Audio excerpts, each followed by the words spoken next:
estaba llena de la clínica. No, el Señor está tranquilo, el Señor decía, pues, el que no hace, el que no opera, el que no se le complica, el que está acostado en su casa. Es así. Okay. A todo buen cazador se le escapa una liebre, y verás que yo nunca había visto una complicación de ese señor, de ese cirujano plástico, de ese viejito.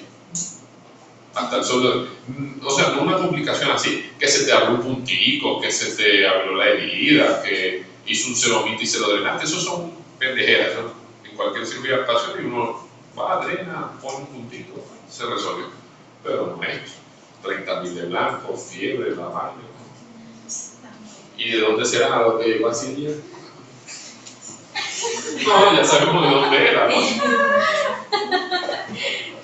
Y verán que eso pudo ascender hacia acá o hacer un acceso hacia el SOA. ¿Ok? Entonces, sí. Pero ya no veo. Olía, pero sabroso. Ok. División topográfica del abdomen. Vamos a darle esta clase, porque yo creo que no va a dar chance de tocar puntos de vida para el abdomen. ¿Qué vamos a ver ahorita? Vamos a ver peritoneo y coalescencia. Vamos a empezar a ver algo de cavidad abdominal. Recuerden que el día de ayer yo les dije que el abdomen lo podíamos dividir en 4 cuadrantes. ¿Cierto? Si pasábamos 2 líneas paralelas entre sí en la línea medio clavicular y otras 2 líneas que venían paralelas y perpendiculares a las que nombré. Paralelas entre ellas y perpendiculares a las que nombro, que son una debajo del reborde subcostal y una de espinilla a espinilla. ¿Cierto? Antero superior.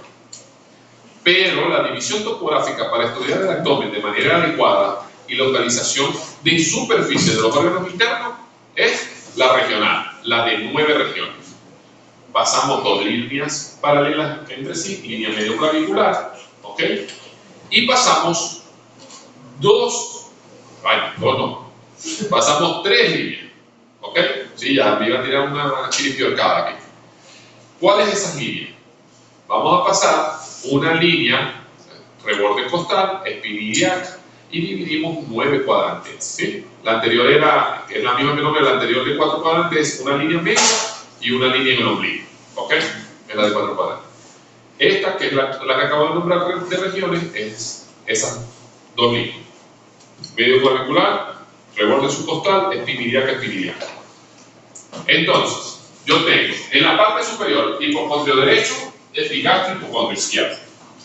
Esto es flanco derecho, flanco izquierdo, región umbilical o mesogastrio. Fosa ilíaca derecha, fosa ilíaca izquierda e hipogastrio. ¿De acuerdo? ¿Qué hay hipogastrio? En las damas.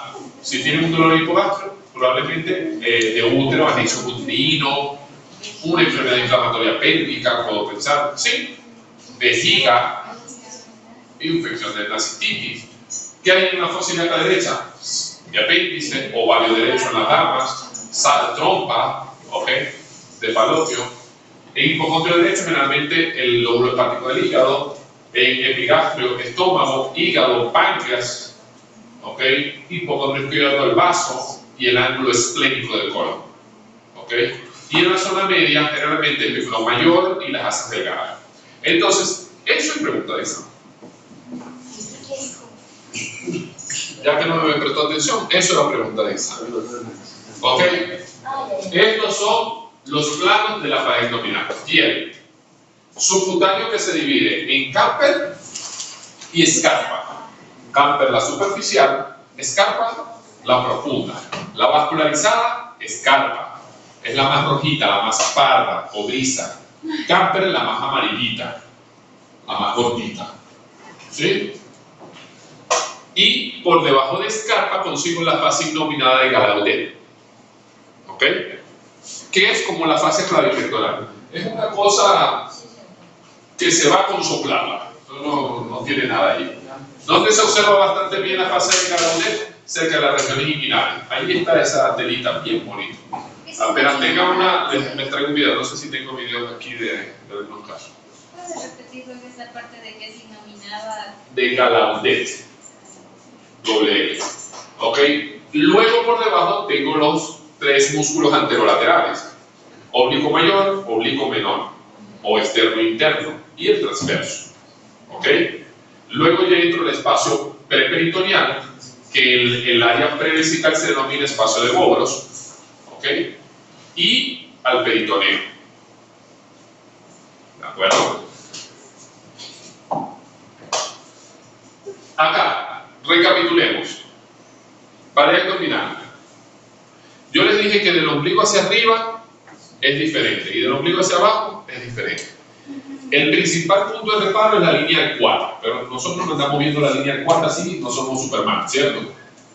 Tenemos que hacer estudios para ver eso, tomografía y esas cosas. Pero recuerden, del ombligo para arriba, involucrando el ombligo, no del ombligo de la parte de arriba, no, desde abajo del ombligo hasta arriba. ¿Cómo se dispone? Pues pasa de la siguiente manera. El recto anterior nos da aponeurosis. Las aponeurosis se forman de los 3 músculos anterolaterales que ya mencionamos. ¿Ok? Esas hojas se unen y forman la vaina de los rectos anteriores del abdomen. ¿De acuerdo? Y ella es quien le da fortaleza y firmeza a la pared abdominal. Si ella se lesiona, pues es donde se hacen los orificios y producen las hernias. Tiene una disposición distinta en los 3 cuartos superiores, como dice la lámina, al cuarto inferior. O decir, de la parte inferior del ombligo hacia arriba y de la parte inferior del ombligo hacia abajo. ¿Cómo es? Pues de esta disposición, como está en la imagen. La parte de los 3 cuartos superiores pasa de esta manera. La hoja aponeurótica del oblicuo mayor pasa por delante del recto anterior, mientras que el oblicuo menor, su hoja aponeurótica la divide en 2, una anterior al recto y una posterior al recto. Y el transverso pasa acompañando a la hoja posterior del oblicuo menor, para condensarse en el medio. Esa zona genera una zona de mayor debilidad en la línea media, porque las hojas aponeuróticas se separan y se condensan por separado. Esto es bueno porque permite que las mujeres, cuando se embaracen, pues su barriguita se adapte. Pero es la causa de que la diástasis de los rectos abdominales, que es la separación de los rectos anteriores del abdomen, se dé del ombligo hacia arriba. Y es la causa de que las hernias epigásticas aparezcan de la parte superior del ombligo hasta arriba. Y se denomina epigástica porque tiene relación con la epigastria. ¿Ok? Mientras que las hernias del tercio inferior o del cuarto inferior de la línea media son infrecuentes. ¿Por qué? Porque todas las vainas aponeuróticas o hojas aponeuróticas de los músculos anterolaterales del abdomen pasan por delante del recto anterior y se condensan todas juntas en la línea media, lo cual hace mucho más firme, ¿ok? Y condensada la zona. ¿De acuerdo? ¿Cachamos eso, no? Entonces, verán que yo coloco muchas cosas de pared abdominal en otras diapositivas porque es una vaina que se olvida. ¿Sí? A mí me gustaba mucho pared abdominal cuando era estudiante de medicina, cuando fui de posgrado, pero tenía compañeros en el posgrado de residente cuando era, que los manes, por ejemplo, sabían mucho en caída, pero en pared abdominal, mierda. Ok, entonces nos mandaban a estudiar pared abdominal porque por uno paga todo. Así era la ley allá. Sí, la ley del oeste. Cavidad abdominal. ¿Cómo nosotros dividimos la cavidad abdominal? Siempre decimos preperitoneal, ¿cierto? Hasta ahora. Pues la cavidad abdominal, luego de ese espacio que abrimos el peritoneo, yo tengo un espacio dentro del peritoneo, ¿ok? Que yo denominaría intraperitoneal, ¿ok? Que es casi todo el 80% de la cavidad abdominal. Pongamos ese porcentaje. Pero tengo un pequeño espacio en la hoja posterior del peritoneo. Es decir, la que va para allá atrás, para la espalda. ¿Ok? Ese pequeño espacio allá se denomina el espacio retroperitoneal. Y en ese espacio hay cosas muy importantes, ¿no? Como los grandes vasos. Y estructuras como el páncreas, los riñones. Entonces tenemos órganos intraperitoneales y retroperitoneales. Eso es lo más grande, ¿sí?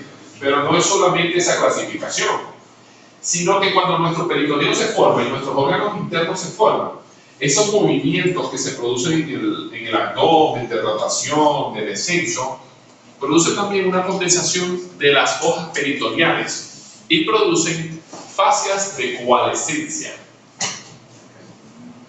¿Ok? Y le da estabilidad a muchos órganos esa fase de coalescencia. Y entonces, primero estudiamos esto.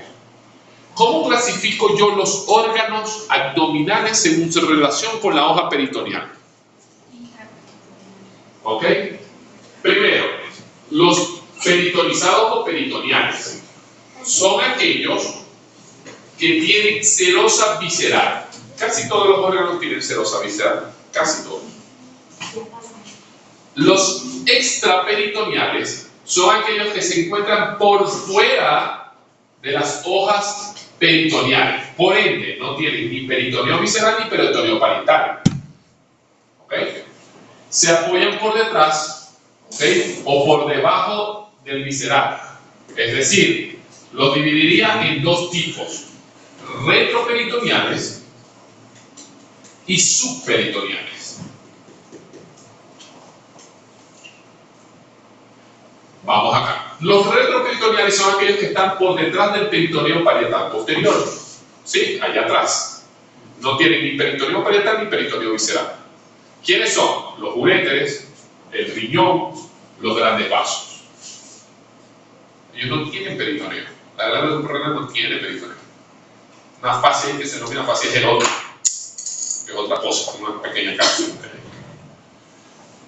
Los subperitoneales son aquellos que están por debajo del peritoneo inferior. ¿Ok? Entonces, ¿quiénes son? Vejiga. Vejiga tiene una parte peritonizada y una zona no peritonizada, o subperitoneal. Útero también le pasa más o menos lo mismo. Vagina no es peritonizada y el tercio inferior del recto tampoco es peritonizado. Incluso el abordaje es distinto en la zona, no entra por vía abdominal. ¿Ok? Los retroperitonizados.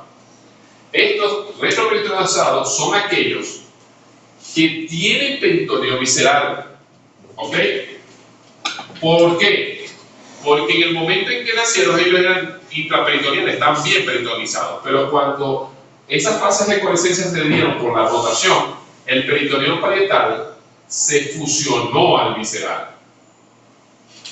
¿Dónde sucede esto? En el complejo duodenopáncreas. Es decir, la cabeza del páncreas no es retroperitoneal total, como este, sino es retroperitonizada. La cara anterior de la cabeza del páncreas tiene peritoneo. ¿Ok? ¿Sí? El complejo duodenopáncreas yo lo encuentro en la transcavidad de los epiplones. Luego vamos a ver dónde está la transcavidad. En cirugía la llamamos la de los papelones. Porque el que no sabe, el papelón.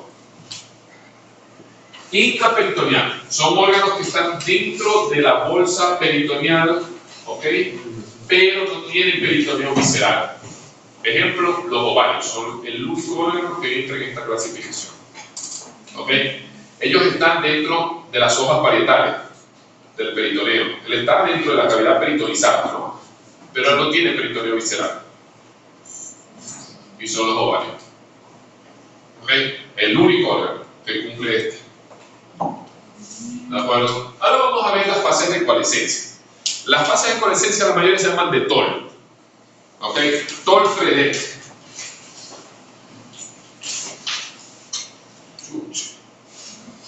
Yo siempre mojo el piso.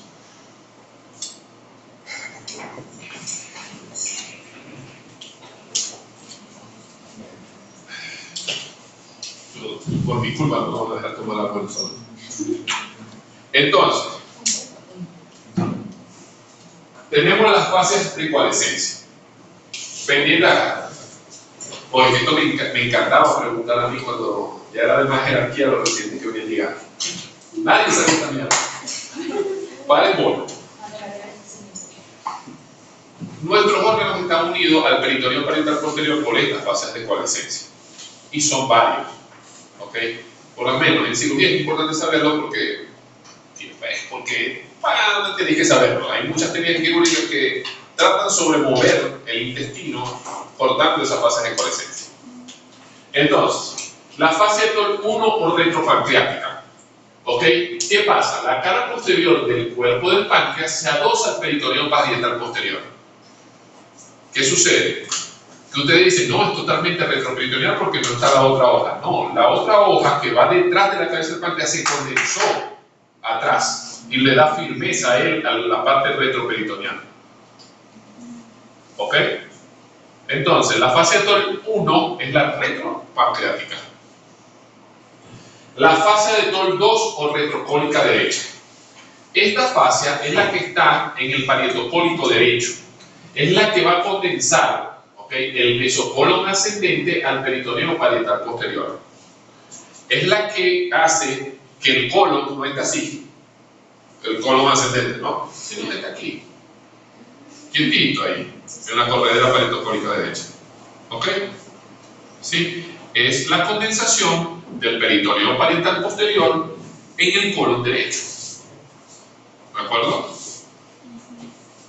La fascia de TOL 3 o retrocólica izquierda es la misma vaina pero del lado contrario. Y es para el colon izquierdo porque el sigmoide sí se mueve. ¿Okay? El mesocolon sigmoide es más amplio. ¿Okay? Y dependiendo de eso, pues, si es muy amplio y es muy redundante el sigma, puede darse el vólvulo, es la causa de los vólvulos sigmoides. Pero el colon izquierdo es así también. ¿Ok? Pegadito. Ya saben, TOL 1, TOL 2, TOL 3. La fascia de Treis es la retroduodeno-pancreática. Une la cara posterior del duodeno y la cabeza del páncreas al peritoneo parietal posterior. ¿Ok? ¿Sí? Esta es la que está en la unión duodeno-páncreas. Esta es la que está en el cuerpo del páncreas. ¿Ok? Y vamos con esta. La fascia de Fredet o preduodeno-pancreática. Allí en el páncreas sucedió todo. Es la parte superior de la fascia de TOL 2, ¿ok?, adosada a la cara anterior del duodeno y de la cabeza del páncreas. Es decir, que es TOL Fredet. Cuando yo hablo de la fascia de TOL Fredet, me refiero a la de la corredera parietocólica derecha y a la que tengo aquí. El transverso, duodeno, páncreas y la vía biliar. ¿Cierto? Entonces, a ver, vamos. TOL 2, TOL 3, Fredet, por aquí, pero por allá atrás es TOL 1, y si yo muevo esta zona de acá, consigo la retroduodenopancreática, que es la duodenopancreas. Ok, continuemos. ¿Para qué me sirve esto? Y conocer la fascia de coalescencia, porque hay maniobras quirúrgicas que se realizan, y aquí tenemos una. Catel. La maniobra de Catel es la que yo realizo, ¿ok?, liberando la fascia de TOL 2 para movilizar, ¿ok?, el colon derecho a la línea media. Catel, como tal, Catel solamente es la movilización del ciego, ¿ok? Es retirar la fascia de TOL, pero del ciego. Y eso me sirve cuando hago apendicectomías abiertas, cuando está la apéndice retrocecal, subserosa, ¿ok?, enviada por los dioscorales y el inframundo, ¿ok? Entonces hay que hacer Catel. No pones a jalar el ciego como loco. ¿De acuerdo? Ese Catel yo lo puedo extender y se llama Catel brush. Cuando yo hago un Catel brush, me llevo toda la fascia hasta el ángulo hepático, que es esta maniobra que están viendo acá. Y este Catel brush me permite movilizar todo hacia la línea media. ¿Y eso para qué me sirve? Para abordar el retroperitoneo, abordar glándula suprarrenal derecha, riñón derecho, vena cava inferior, vena renal derecha. ¿Ok? Y obvio, el uréter de este lado, las arterias gonadales del lado derecho, ¿Ok? Incluso las ilíacas aquí abajo, del lado derecho. ¿Cierto? Esta se llama Mattox. Esta tiene dos nombres. Pues a Yaret se le ocurrió hacer la movilización en una cirugía electiva y a Mateo se le ocurrió hacerla en una emergencia. Entonces, Mattox para las maniobras electivas, de cirugías electivas, e Israel para las emergencias. Entonces, ¿qué es lo que hace? Quito la fase de TOL 3 completa, ¿ok? Hasta el ángulo esplénico, 2/3 del transverso, y movilizo toda la línea media. ¿Y qué me permite ver acá? Uréter izquierdo, vaso gonadal izquierdo, aorta abdominal, vena renal izquierda, arteria renal izquierda, riñón izquierdo, ¿ok? Y glándula suprarrenal. Pero aquí hay algo tan interesante, que cuando yo hago la maniobra de Mattox para moverla hacia allá, no es solamente retirar la fase de ecualescencia de este lado. Ustedes están viendo un órgano por allá arriba que anda por allá. ¿Qué es el órgano que está allá? El vaso. Tengo que quitar, cuando damos vaso, les voy a dar los ligamentos del vaso. Tengo que estar arriba y movilizar el vaso. Y no solamente movilizo el vaso, cuando yo me llevo el vaso hacia allá, movilizo la cola del páncreas. ¿Ok? Esta maniobra de Kocher. Cuando yo hablo de maniobra de Kocher solamente hablo de la fascia, ¿ok? Acá retroduodenopancreático. ¿Ok? ¿Sí? La fase de Trains, la que decía, la última. ¿De acuerdo? ¿Dónde hablo eso? Aquí. ¿Y qué es esto que está acá? Esto que está acá. Hay dos epiplom, ¿no? El epiplom mayor y el epiplom menor. Y el epiplom menor se divide en dos ligamentos. ¿Ok? ¿Sí? El gastrohepático y el hepatoduodenal. Y el hepatoduodenal. El gastrohepático tiene una parte translúcida y una parte flácida. ¿Ok? Y yo abro el gastroduodenal. Al abrir el gastroduodenal, ¿qué me permite ver? Permito movilizar la unión duodeno-páncreas, ¿ok? De la segunda porción del duodeno, y puedo ver la vena cava inferior, la vena renal, la gonadal, el uréter, la arteria gonadal, parte de la aorta, pero sobre todo me va a permitir ver la vía biliar, ven acá, donde llega, el colédoco. ¿Ok? ¿Sí? Y existe una maniobra que es la maniobra Cathedral-Boudrin-Kocher. Hago un Cathedral, hago un Boudrin-Kocher y movilizo todo. Incluso me puedo ir más allá. ¿Cuál sería la maniobra más allá? Cortar el ligamento de Treis en el ángulo de Treis, en la unión duodeno-yeyunar. Y hago una movilización mucho más amplia. ¿Ok? Las fases de ecualescencia no sangran un poquito, son pasos muy pequeños. A veces, por ejemplo, yo cuando me toca hacer apéndices abiertas y sé que está retrosecal, eso a veces con el dedito así, se fue. Nada más haciendo un empujoncito. A veces, pues, si toca, abre ahí, uno tac, le mete un cortecito y ya se va. ¿De acuerdo? Esta es la maniobra de Eyre y Hallman, que es la maniobra que acompaña a Mattox, y es movilizar el vaso a la línea media. ¿Ok? Que es la maniobra de Eyre y Hallman. ¿Ok? Corto que los emplenos renales y los emplenos cólicos. La maniobra de Clermont. ¿Ok? La maniobra de Clermont es solamente la movilización del ángulo duodeno-yeyunar. ¿Ok? Es solamente liberar el ligamento de Treis. ¿Ok? Por eso es importante conocer todas las fases de ecualescencia.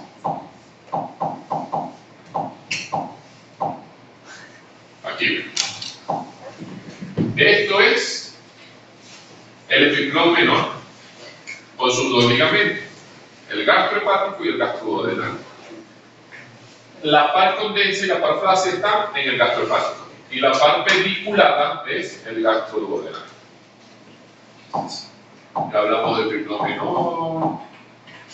Esto, al cabo. Me van a buscar límites del hiato de Winslow para la próxima clase. ¿Y qué hay? Ese es el hiato de Winslow. Ok. Es el orificio natural que me lleva a la transcavidad de los epilones. Ustedes me van a buscar cómo lo ubico.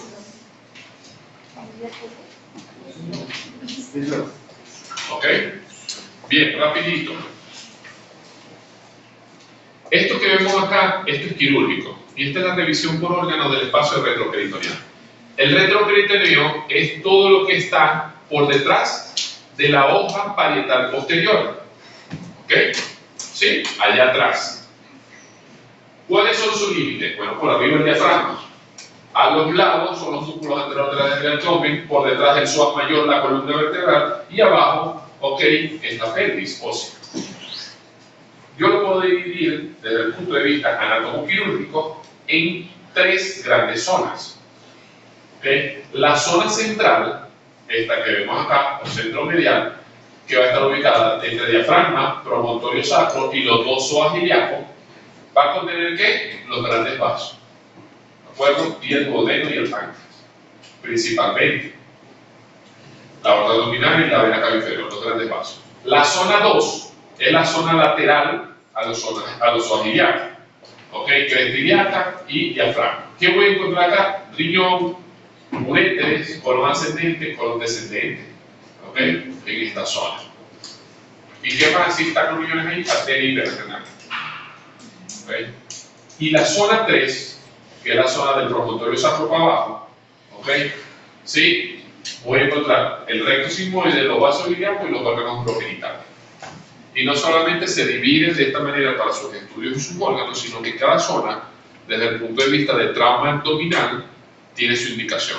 Zona 1 exploro, zona 2 exploro solo si tengo un hematoma pulsátil, ¿ok? O activo, y zona 3 no se explora, se empaqueta. También tiene esa otra práctica. Esto es una playa de Venezuela, ¿okay? Cerca de, no en la zona donde hubo el terremoto, se debió haber